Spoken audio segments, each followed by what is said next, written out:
My brother and his wife leaned on me financially for years. I helped them quietly.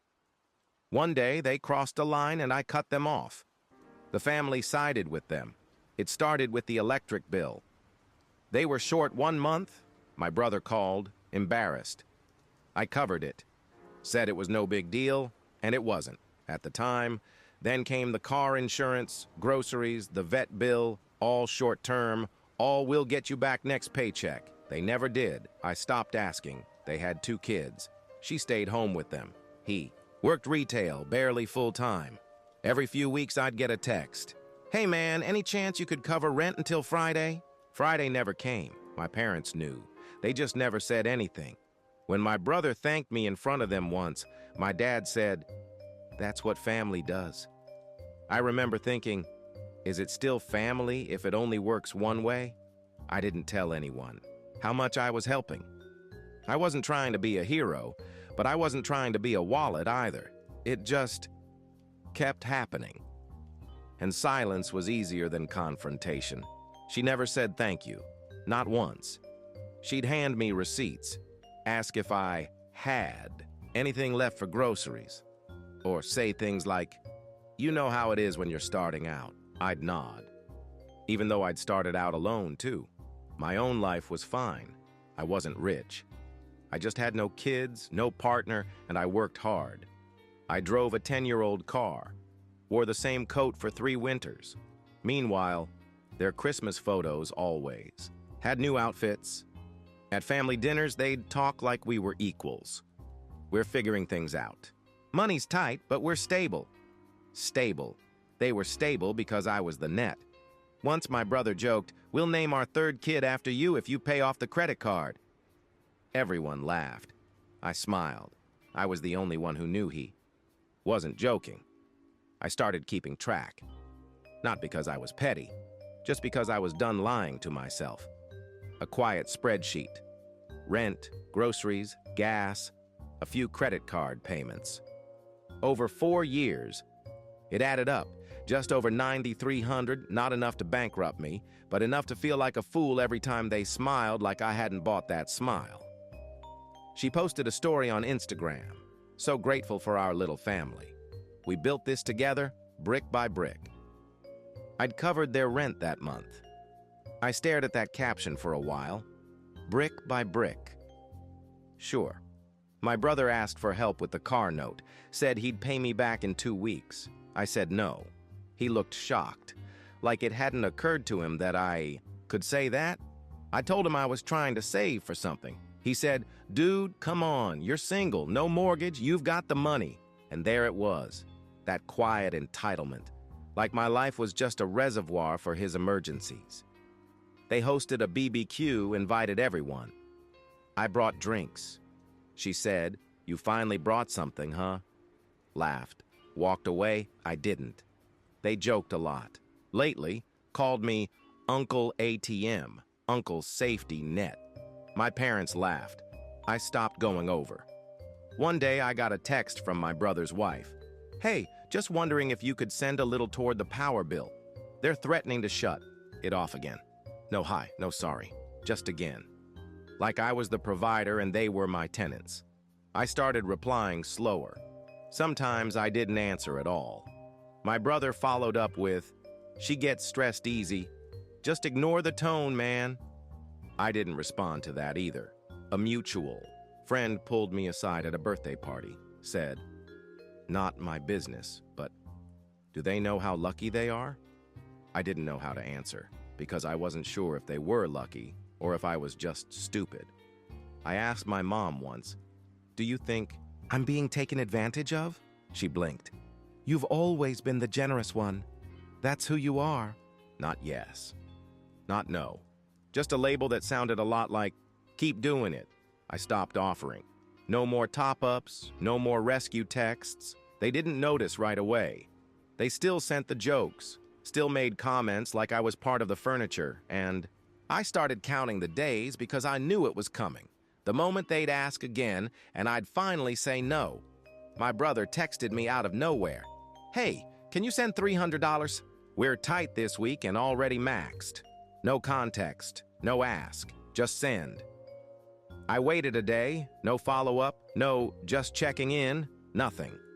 He assumed I would, because I always had. I didn't respond. The next day, she texted, "I guess this is when you finally decide you're better than us." That was it. No hesitation, no filter, like I was the one who crossed the line. I showed the message to my friend. They blinked, said, "You know that's not normal, right?" And that's when it hit me.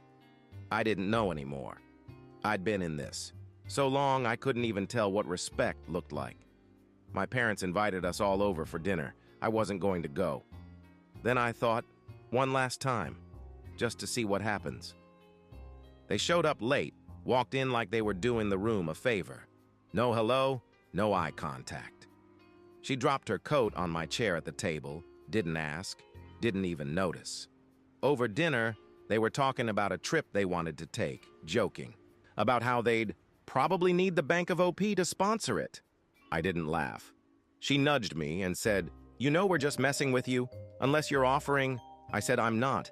Flat, cold, clear.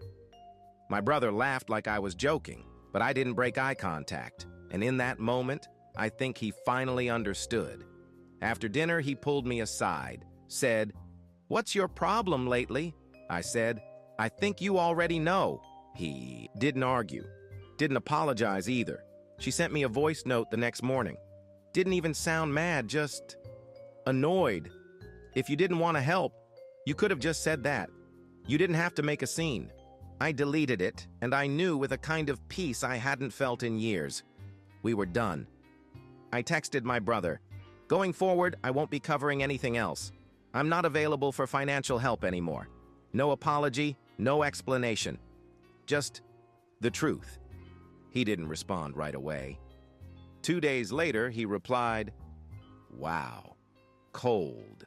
That's all he said. My mom called me, said my brother was hurt, that he didn't understand where this was coming from. I asked her, "Did he tell you how much he's borrowed?" She went quiet. Said, "He said you were being unfair." They posted family photos from a weekend trip, new matching outfits, dinner at a restaurant I know isn't cheap, no mention of money being tight, no tag, no invite. My dad asked if I'd reconsider, said, "You've always been the stable one." Why? Change that now? I told him. Because I finally stopped mistaking being used for being loved. He hung up. I thought cutting them off would feel like revenge. It didn't. It just felt quiet. No more Venmo. No more half excuses. No more guilt when I ignored their messages. She sent one last text. "It must be nice to have the luxury of choosing. When you help," I almost replied. Almost said, "It must be nice to assume someone owes you," but I didn't. I let her sit with it. They stopped texting. No happy birthdays, no invites, no jokes. The silence wasn't peace, it was punishment, but it was also freedom. A month later, I checked my spreadsheet. No new entries, nothing pending. It looked clean, and for the first time in years, so did my bank account. Someone asked if I missed them. I said, I miss who I thought they were. Because the truth is, they weren't family, they were just people who liked me better when I was giving them something. 3 weeks of silence. Then a group text, a forwarded GoFundMe link. Their youngest needed dental surgery. The post read, "We're going through a rough patch. Anything helps." No one messaged me directly. They didn't need to. I didn't donate, not out of spite, just because I'd already given more than enough. And none of it had ever changed anything. My dad called, said the kids shouldn't suffer. Because of whatever grudge I was holding, I asked if he knew how much I'd given over the years. He changed the subject. A mutual friend texted me. I don't want to take sides, but they're really struggling. I didn't respond right. Away, because if you don't want to take sides, you already have. My brother finally called, started calm, then shifted, said I was punishing his kids, said I'd changed, said I used to be someone he could count on. I let him talk, then told him he'd get nothing from me until he figured out how to live without expecting it. The next family dinner happened without me. I saw the photos. Same table. Same plates. One chair empty. They looked happy, or tried to. She DM'd me on a burner account. Said, "You should be ashamed. All we needed was a little help." But I guess money really does change people. It was the first time she'd contacted me directly since the cutoff. That told me everything. My mom tried again, asked if I'd consider a one-time thing. I told her that was the same thing she said 6 years ago. She said she didn't remember. Of course she didn't. I got a card in the mail from their oldest, crayon drawing, sloppy handwriting. "Thank you for always helping us. I miss you." No way the kid sent it alone.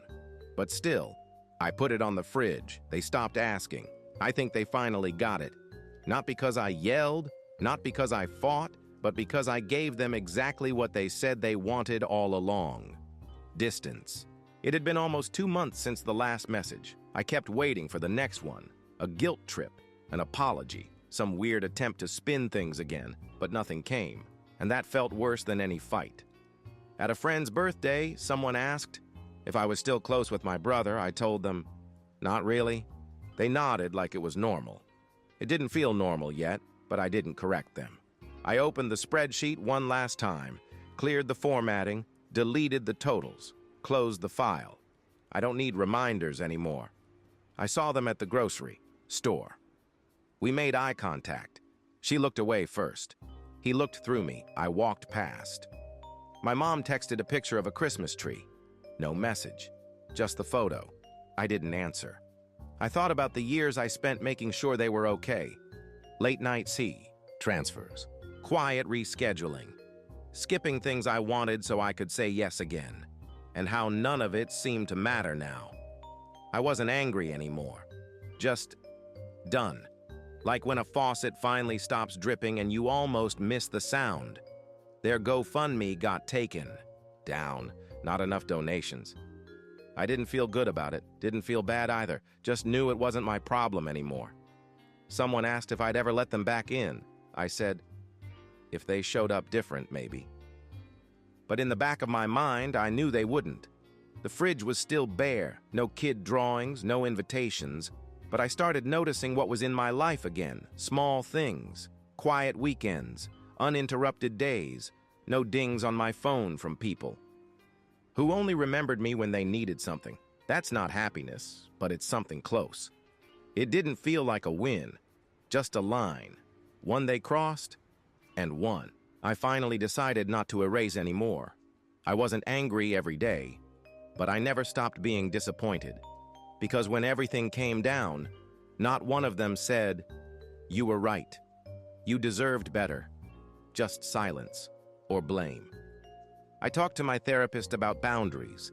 She said, a boundary isn't a punishment. It's a door frame. People can still come in. They just have to knock. That stuck. I went to a cousin's wedding. They were there. My brother nodded. I nodded back. We didn't speak. It didn't feel hostile, just final. Someone asked if I'd ever rebuild things with them. I said, they'd have to meet me where I am now, and that's not a version of me who says yes to everything. My mom sent me a text on my birthday. Hope you're well. Love you.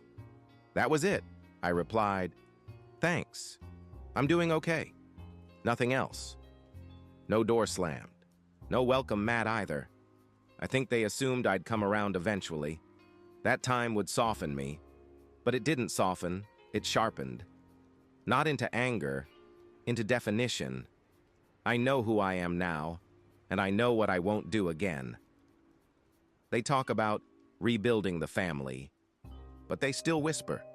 Still spin it like I walked out because I was bitter. They never say why, only that I'm the one who left. I helped someone else recently. A coworker. Quiet guy. Going through it. I brought him lunch for a week. No strings. He tried to pay me back. I told him not to worry, and you know what he said? Thank you. I won't forget this. That was enough. Sometimes I think about texting them, but then I remember how it felt to be useful, not loved, needed, not respected. So I wait. If they want to come back, they know the way. But I'm not leaving the door open anymore. They can knock or they can stay gone.